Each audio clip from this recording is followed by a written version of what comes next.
ইরাককে কার্যত নরক বানিয়ে ফেলে যুক্তরাষ্ট্র।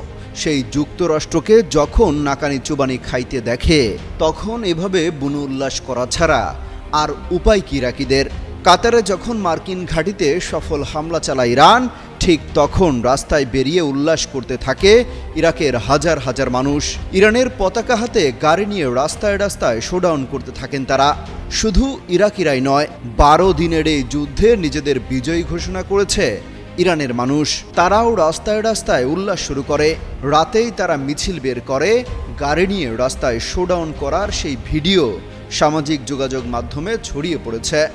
মূলত কাতারে মার্কিন ঘাঁটিতে হামলার পরপরই যুদ্ধবিরতির জন্য উঠে পড়ে লাগেন ডোনাল্ড ট্রাম্প।